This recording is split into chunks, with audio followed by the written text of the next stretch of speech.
अपर्याप्तं तदस्माकं बलं भीष्माभिरक्षितं पर्याप्तं त्विदमेतेषां बलं भीमाभिरक्षितं।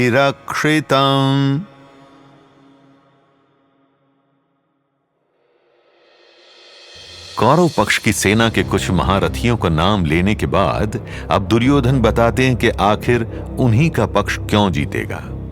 वे कहते हैं, पितामह भीष्म द्वारा रक्षित हमारी सेना का बल असीम है, अप्रतिम है, और भीम द्वारा रक्षित पांडवों का बल वो तो बहुत ही सीमित है।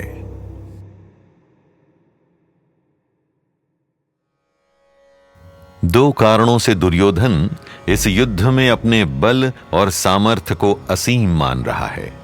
पहला कारण है कौरव पक्ष की सेना की विशालता, जो कि दुर्योधन की दृष्टिकोण से पांडव सेना से कहीं अधिक है। और दूसरा बड़ा कारण है पितामह भीष्म का कौरव सेना में होना। पितामह भीष्म एक ऐसे महान योद्धा हैं जिनके युद्ध कौशल की कोई बराबरी नहीं, एवं उन्हें तो इच्छा मृत्यु का वरदान तक प्राप्त है। कहां बराबरी कर पाएगा भीम, जो पांडवों की सेना को रक्षित कर रहा है। इन बातों से पितामह भीष्म, गुरु द्रोण तथा औरों को भी प्रोत्साहित करने का प्रयत्न है दुर्योधन का। किंतु दुर्योधन ये भूल रहा है कि केवल सामना ही तो सब कुछ नहीं होता। इच्छा शक्ति का क्या, जो कि भीम में भरी हुई है, पांडव सेना में भरी हुई है, क्योंकि वे जानते हैं कि वे सत्य और धर्म की ओर खड़े हैं। वहीं पितामह भीष्म ये जानते हुए भी कि दुर्योधन गलत है, खड़े हैं कौरवों के पक्ष में, केवल हस्तिनापुर के लिए अपनी वचनबद्धता के कारण। दुर्योधन मानता है कि पितामह भीष्म का उसके पक्ष में होना जीत को निश्चित करता है, किंतु वो ये नहीं समझ पा रहा कि कपट और अधर्म के पक्ष में सारी निश्चित बातें असफल हो जाती हैं।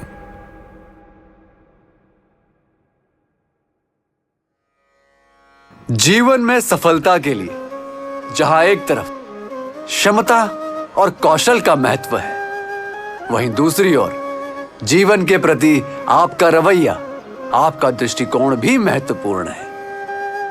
किंतु फिर भी अगर इन दोनों की तुलना करनी पड़ जाए तो आपका दृष्टिकोण और रवैया पल्ले में भारी रहेगा।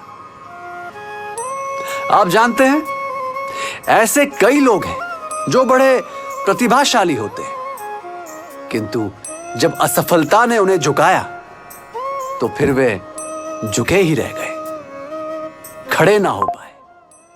उसके विपरीत ऐसे अनेकों प्रेरणा पसंद लोग भी हैं जिन्हें जीवन ने, असफलता ने सैकड़ों बार झुकाया, किंतु अंततः वे फिर भी सफल हुए, अपने पुराने कद से कहीं अधिक ऊंचे उठ खड़े हुए। जिस शक्ति ने इसमें उनकी मदद की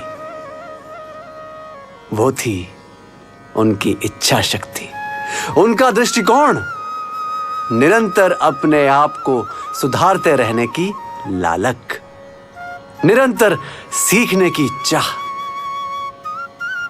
पानी की एक बूंद का भला क्या सामर्थ्य किसी चट्टान के सामने, कुछ नहीं। किंतु वही बूंद जब निरंतर प्रयास करती है तो धीरे धीरे उस चट्टान को भी काटने में समर्थ हो जाती है। भीष्म समर्थ सेना का प्रतिनिधित्व कर रहे हैं, और वहीं भीम प्रतिनिधि है सामर्थ्य और इच्छा शक्ति दोनों से ओतप्रोत सेना का। जीतेगा कौन? ये तो आप भी जानते हैं। कौशल अनिवार्य है, किंतु जो बात आपको उत्कृष्ट बनाएगी वो है आपका दृष्टिकोण। वो विकसित कीजिए, निरंतर अपने आप को सुधारते रहिए, सीखिए उन लोगों से जिन्होंने चुनौतियों को परास्त किया और विजयी बने।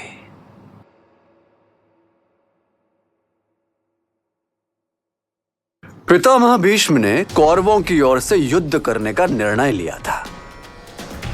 किंतु उस निर्णय की दृढ़ता इस बात से झलकती है कि उन्होंने यह भी स्पष्ट कर दिया था कि वे पांडवों से लड़ेंगे अवश्य, किंतु पांचों भाइयों में से किसी का वध नहीं करेंगे।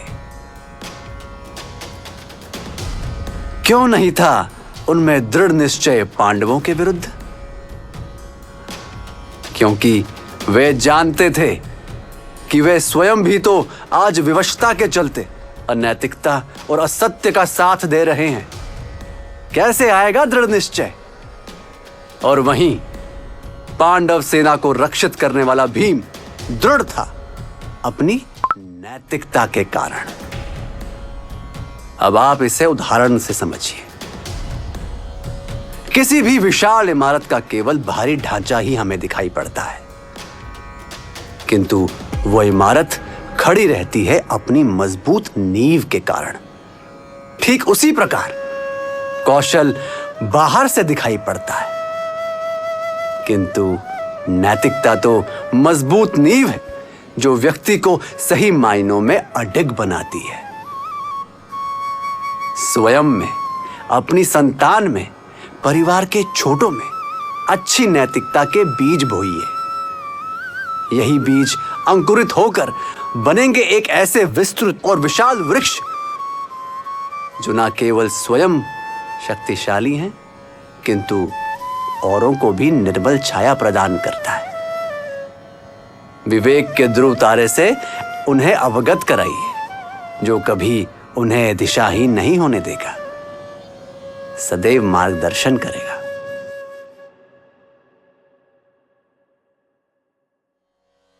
दुर्योधन में स्वयं इतना सामर्थ्य नहीं कि वो पांडवों को परास्त कर सके, किंतु क्योंकि पितामह भीष्म है उसके साथ, वो अपनी जीत को निश्चित मानने लग गया है।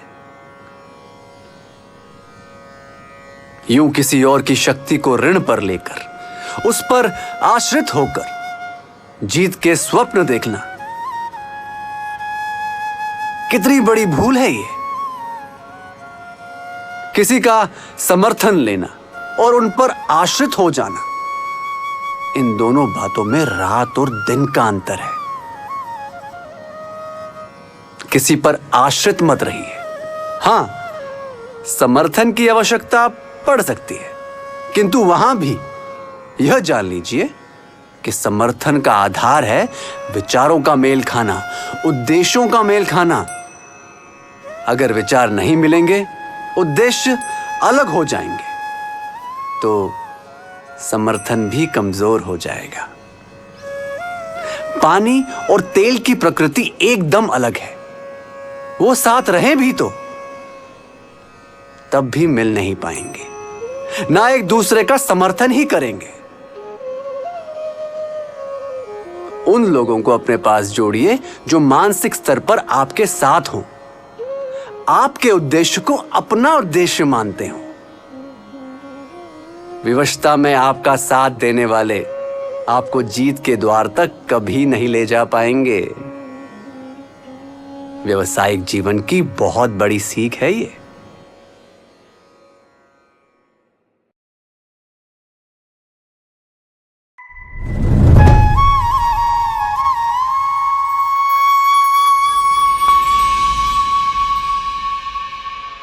अयनेषु च सर्वेषु यथा भागमवस्थिताः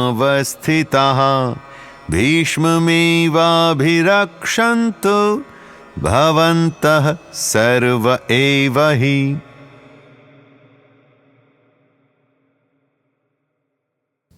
अपनी सेना के अति विशिष्ट योद्धा का नाम लेने के बाद दुर्योधन अब यहां बाकी सभी को प्रोत्साहित कर रहा है। वो कहता है कि आप सभी जो योद्धा हैं, सेना में अपने निश्चित किए स्थान पर रहकर पितामह भीष्म का रक्षण करें।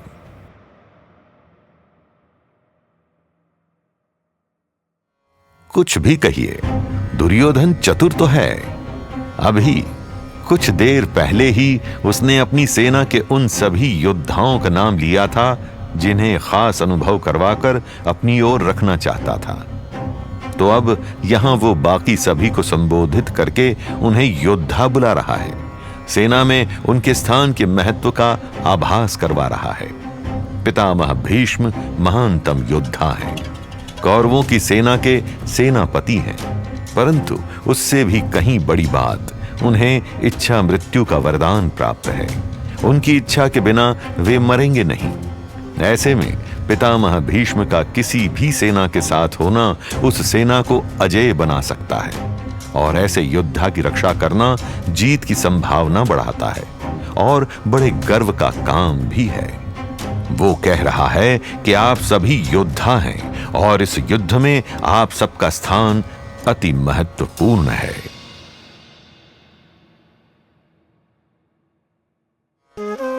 हमें एक नहीं कई बार इस बात के उदाहरण मिलते हैं कि दुर्योधन चतुर भी है और एक श्रेष्ठ राजनायक भी। वो खूब जानता है किसे कब महत्वपूर्ण आभास करवाना है, किसकी दुखती रग पर हाथ रखना है, कि कैसे सभी को प्रेरित करना है, कि बस आप जुटे रहेंगे तो जीत हमारी ही होगी। मन में जो भी